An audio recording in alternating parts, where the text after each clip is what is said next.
Good afternoon. My name is Jürgen Steinmetz, joining you from eTurbo News and our breaking news show in Honolulu. Today, we're going to be going to New York, and we're going to listen actually to the Honorable Edmund Bartlett, who is the Minister of Tourism from Jamaica. And the minister from Jamaica is really a global player. And he's managed to bring his island nation on a global stage for quite some time, and specifically during crisis. He's also the brain and the founder of the Crisis Management Center based at the university in Kingston, Jamaica.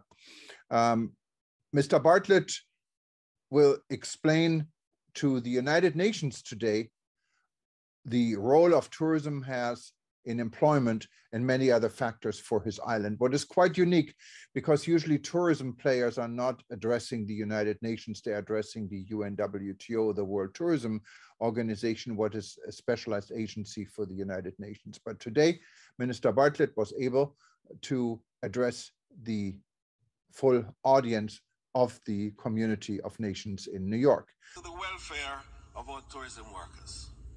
For this reason, the Ministry of Tourism has partnered with the Ministry of Housing and private housing developers to earmark dedicated units in housing developments for tourism workers to secure adequate and accessible housing.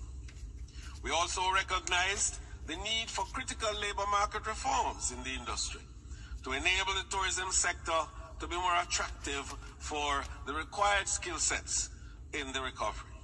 As a result, we have established a task force dedicated to tourism labor market reform and to oversee a labor market study to be completed by December 22 for suitable policy recommendations.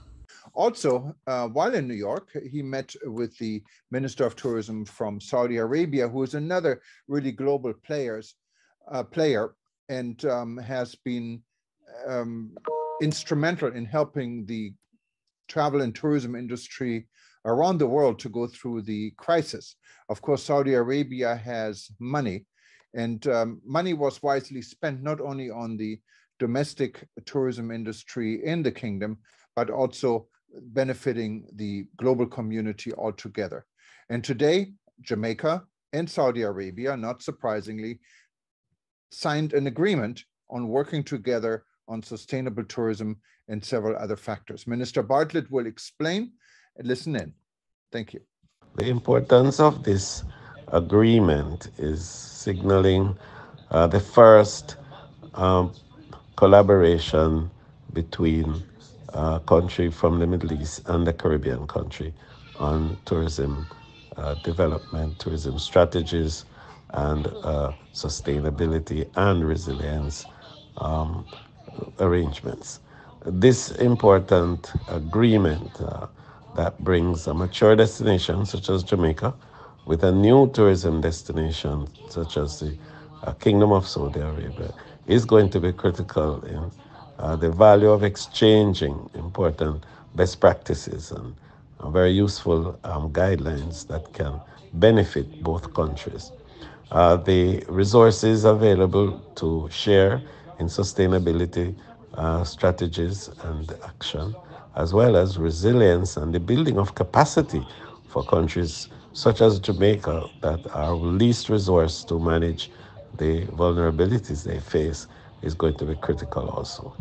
And finally, I think the two countries, one in the east and one in the west, are now joining to say that together we can provide thought leadership to strengthen sustainability and build resilience.